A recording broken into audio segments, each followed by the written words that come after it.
ओम शांति। 22 जून 2022। बाबा कहते मीठे बच्चे, बाप स्वर्ग का फाउंडेशन लगा रहे हैं। तुम बच्चे मददगार बन अपना हिस्सा जमा कर लो, ईश्वरीय मत पर चल, श्रेष्ठ प्रारब्ध बनो। प्रश्न है, बाप दादा को किन बच्चों की सदा तलाश रहती है? बाबा का उत्तर है, जो बहुत बहुत मीठे शीतल स्वभाव वाले सर्विसेबल बच्चे हैं, ऐसे बच्चों की बाप को तलाश रहती है।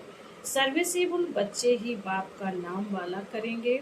जितना बाप का मददगार बनते हैं, आज्ञाकारी वफादार हैं, उतना वह वर्ष के हकदार बनते हैं। गीत है ओम नमः शिवाय।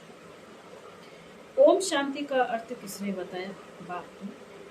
जब बाबा कहा जाता है तो उनका नाम रूप जरूर चाहिए, साकार हो व निराकार हो, नाम रूप चाहिए।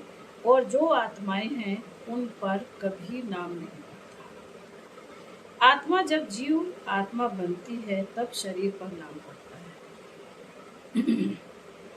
ब्रह्मा देवताए नमः कहते हैं, विष्णु को भी देवता कहते हैं क्योंकि आकारी है, तो आकारी शरीर का नाम पड़ा। नाम हमेशा शरीर पर पड़ता है। सिर्फ एक निराकार परमपिता परमात्मा है जिसका नाम शिव है। एक ही इस आत्मा का नाम है, बाकी सबकी देह पर नाम पड़ता है। शरीर छोड़ा तो फिर नाम बदल जाएगी। परमात्मा का एक ही नाम चलता है, कभी बदलता नहीं है। इससे सिद्ध होता है कि वह कभी जन्म मरण में नहीं आती है। अगर खुद जन्म मरण में आवे तो औरों को जन्म मरण से छुड़ा ना सके। अमर लोक में कभी जन्म मरण नहीं कहा जाता। अमर लोक में कभी जन्म मरण नहीं कहा जाता। वहाँ तो बड़ी सहज रीति से एक शरीर छू दूसरा लेते हैं। मरना यहाँ है। सतयुग में ऐसे नहीं कहते कि फलाना मर गया। मरना शब्द दुख का है।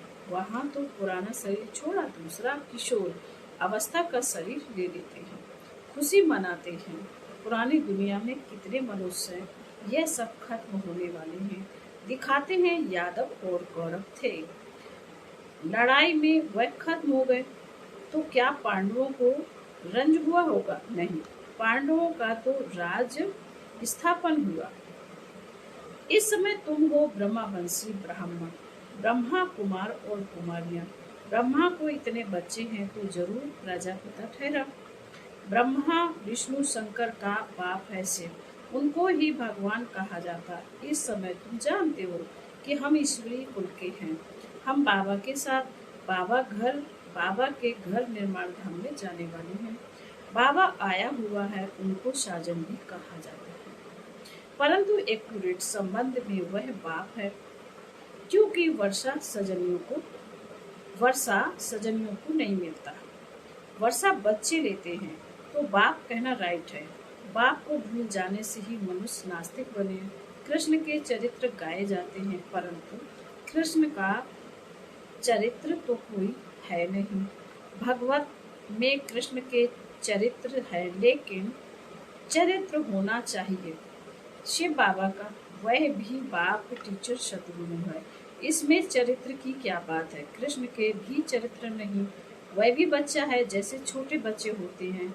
बच्चे हमेशा चंचल होते हैं तो सभी को प्यारे लगते हैं। कृष्ण के लिए जो दिखाते हैं कि मटकी फोड़ी, ऐसा तो कुछ भी नहीं है। शिव बाबा का क्या चरित्र है, वह तो तुम देखते हो कि पढ़ाकर पति से पावन बनाते हैं।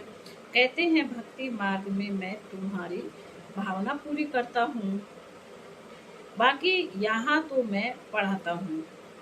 इस समय जो मेरे बच्चे हैं वही मुझे याद करते और सबकी याद को भूल एक बाप की याद में रहने का प्रयत्न करते हैं। ऐसे नहीं कि मैं सर्वव्यापक हूँ, मुझे तो याद करते हैं, मैं भी उनको याद करता हूँ। सो भी याद तो बच्चों को ही करेंगे। मुख्य बात तो एक है, बहादुर तो किसी को तब कहेंगे जब कोई बड़े आदमी को समझा कर दिखाओ। सारा मदार है गीता पर। गीता निराकार परमपिता परमात्मा की गाई हुई है, ना कि मनुष्यों की।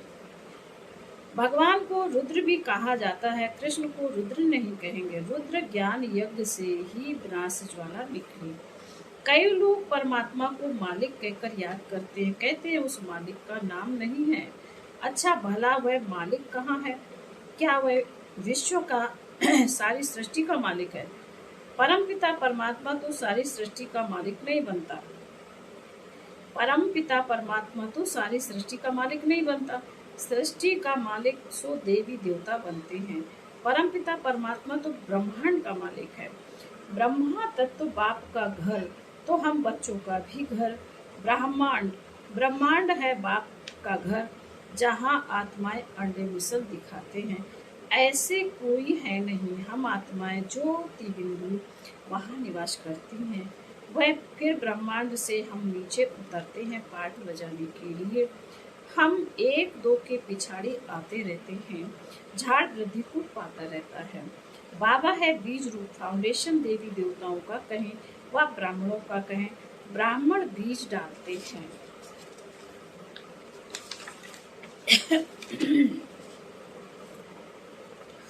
ब्राह्मण ही फिर देवता बन राज्य करते हैं। अब हमारे द्वारा शिव बाबा फाउंडेशन लगा रहे हैं। डिटीजम बाबा का डिटीजम अर्थात स्वर्ग का फाउंडेशन लगा रहे हैं। जितना जो मददगार बनेंगे उतना वह अपना हिस्सा ले लेंगे, नहीं तो सूर्यवंशी कैसे बनेंगे? अभी तुम वह ऊंच प्रारब्ध बना रहे हो। हर एक मनुष्य पुरुषार्थ से प्रारब्ध बनाते रहते हैं। प्रारब्ध बनाने लिए अच्छा काम किया जाता है, दान पुण्य करना, धर्मशाला आदि बनाना, सब ईश्वरीय अर्थ ही करते, क्योंकि उनका फल देने वाला वह है। तुम अभी श्रीमत पर पुरुषार्थ कर रहे हो, बाकी सारी दुनिया मनुष्य मत पर पुरुषार्थ कर रही है। सो भी आसुरी मत है। ईश्वरीय मत के बाद है दैवी मत, फिर हो जाती है आसुरी मत। अब तुम बच्चों को ईश्वरीय मत मिलती है। पापा मम्मा भी उनकी मत से श्रेष्ठ बनते हैं। कोई मनुष्य देवताओं जैसे श्रेष्ठ हो ही नहीं सकते। बाबा ने कहा कोई मनुष्य देवताओं जैसे श्रेष्ठ हो नहीं सकते। देवताओं को श्रेष्ठ बनाने वाला कौन? यहाँ तो कोई श्रेष्ठ है नहीं, श्री श्री है ही एक, वही सबसे ऊंचते ऊंच बाप टीचर सतगुरु है। वही फिर श्री लक्ष्मी नारायण बनाते हैं। भल राम को भी कहते हैं सीता श्री राम, श्री सीता श्री राम, परंतु उनके पिछाड़ी ऐड हो जाता है क्षत्रिय चंद्रवंशी। वह लक्ष्मी नारायण तो 16 कला संपूर्ण सूर्यवंशी देवता कुल हुआ, और राम सीता 14 कला चंद्रवंशी, 2 कला कम होना सो तो होना ही है जरूर। मनुष्य यह नहीं जानते कि सृष्टि की गिरती कला होती है। 16 कला से 14 कला हुई तो डी ग्रेड हुए ना। इस समय तो बिल्कुल डी ग्रेड हैं। यह है रावण संप्रदाय। रावण राज्य है ना, रावण मत को कहा जाता है, आसुरी मत। सब पतित है, पावन तो पावन कोई इस पतित दुनिया में नहीं हो सकता। भारतवासी जो पावन थे वही फिर पतित बने हैं। उन्हें फिर उन्हों को ही मैं आकर पावन बनाता हूँ। पतित पावन कृष्ण नहीं गाया जाता, ना चरित्र की बात है। पतित पावन एक परमात्मा को ही कहेंगे। पिछाड़ी में सब कहेंगे अहो प्रभु आपकी गत मत न्यारी, आपकी रचना को कोई नहीं जानते, सो तो अब तुम जान गए हो। यह ज्ञान बिल्कुल नया है। नई चीज जब निकलती है तो पहले थोड़ी होती है, फिर बढ़ती जाती है। तुम भी पहले एक कोने में पड़े थे, अब देश देशांतर वृद्धि को पाते रहेंगे। राजधानी स्थापन जरूर होनी है। मूल बात तो यह सिद्ध करने की है कि गीता का भगवान कृष्ण नहीं, वर्षा कृष्ण नहीं है। वर्षा बाप देंगे, कृष्ण नहीं। लक्ष्मी नारायण भी अपने बच्चों को वर्षा देंगे। यह भी यहाँ के पुरुषार्थ की प्रारब्ध मिलती है। सतयुग त्रेता में बेहद का वर्षा है, गोल्डन सिल्वर जुबली मनाते हैं। यही तो एक दिन मनाते हैं, यहाँ तो एक दिन मनाते हैं। हम तो 1250 वर्ष गोल्डन जुबली मनाते हैं, खुशियाँ मनाते हैं ना, माला माल बन जाते हैं। तो यह अंदर में बड़ी खुशी रहती है। ऐसे नहीं कि सिर्फ बाहर से बत्तियां आदि जलाते हैं। स्वर्ग में हम बिल्कुल संपत्तिवान बहुत खुशी हो जाते हैं। देवता धर्म जैसा खुशी और कोई होता नहीं। फिर सिल्वर जुबली आदि को भी पूरा समझते नहीं। अभी तुम आधा कल्प की जुबली मनाने के लिए बाप से वर्षा पा रहे हो, तो मुख्य बात यह समझने की है कि गीता का भगवान शिव है, उसने ही राजयोग सिखाया था। सो फिर से अब सिखला रहे हैं। सिखलाते भी तब हैं जब राजाई है नहीं। प्रजा का प्रजा पर राज्य है। एक दो की टोपी उतारने में देरी नहीं करते। तुम बच्चे उनकी मत पर चलने से सुख धाम के मालिक बनेंगे। ऐसे बहुत हैं जो ज्ञान को पूरा धारण नहीं करते, परंतु सेंटर पर आते रहते हैं। अंदर दिल बित बित करती है कि एक बच्चा पैदा कर दे। माया की टेम्पटेशन होती है कि शादी कर एक बच्चे का सुख ले ले में। अगर गारंटी थोड़े ही है कि बच्चा सुख ही देगा। 2-4 वर्ष में बच्चा मर जाए तो और ही दुख हो पड़ेंगे। आज साधमाना करते हैं, कल चिता पर चढ़ते तो रोना पीटना पड़ता है। यह है ही दुख धाम। देखो खाना भी कैसा खाते हैं। तो बाप समझाते हैं कि बच्चे ऐसी आशाएं नहीं रखो। माया बड़ा तूफान में ले आएगी, झट विकार में गिरा देगी, फिर आने में भी लज्जा आएगी। सब कहेंगे कुल को कलंकित किया है, तो वर्षा क्या लेंगे। बाबा मम्मा कहते हो तो ब्रह्मा कुमार कुमारियां आपस में हो गए भाई बहन। फिर अगर विकारों में गिर पड़े तो ऐसे कुल कलंकित और ही 100 गुना कड़ी सजा खाएंगे और पद भी भ्रष्ट होगा। कोई तो विकार में जाते फिर बतलाते नहीं तो बहुत दंड के भागीदार बनते हैं, दंड के भागी बनते हैं। धर्मराज बाबा तो किसी को छोड़ते नहीं हैं। वो लोग तो सजा खाते जेल भोगते हैं, लेकिन यहाँ वालों के लिए तो बड़ी कड़ी सजा है। ऐसे भी सेंटर पर बहुत आते हैं, बाप समझाते हैं ऐसा काम नहीं करो। कहते हो कि हम ईश्वरीय औलाद हैं और फिर विकार में जाना, यह तो अपनी सत्यानाश करनी है। कोई भी भूल हो तो झट बाप को बता दो। विकार बिगड़ रह नहीं सकते तो यहाँ नहीं आओ तो बेहतर है, नहीं तो वायुमंडल खराब हो जाता है।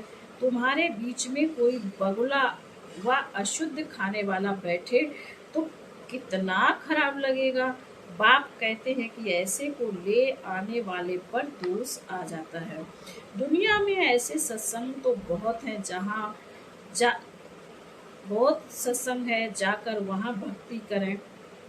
बाबा ने कहा दुनिया में ऐसे सत्संग बहुत हैं, जाकर वहाँ भक्ति करें। भक्ति के लिए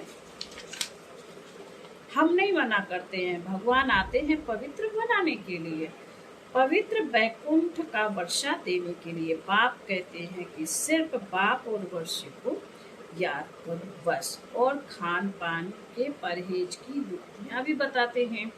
परहेज के लिए बहुत प्रकार की युक्तियाँ भी रख सकते हैं।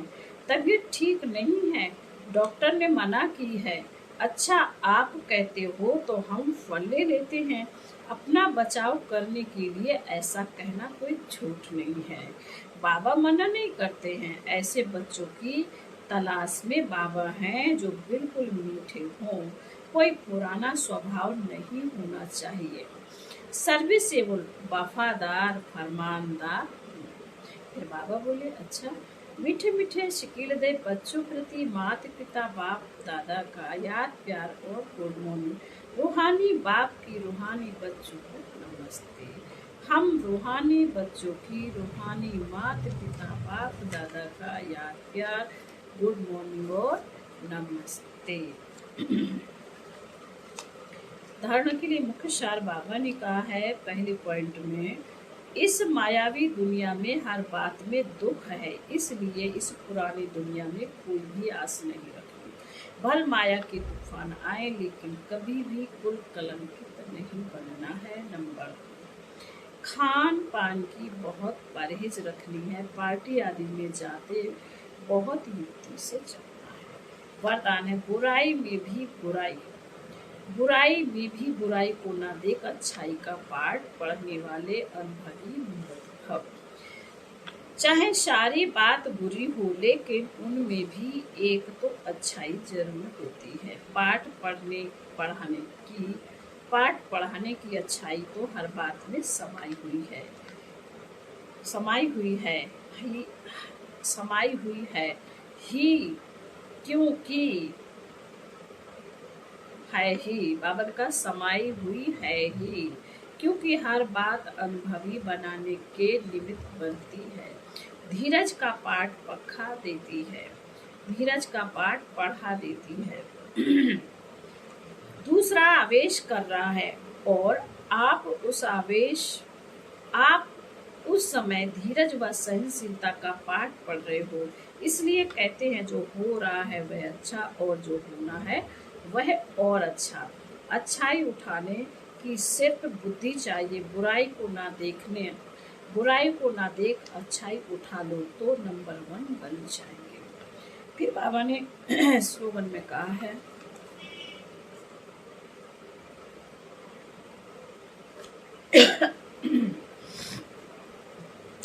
सदा प्रसन्न चित्त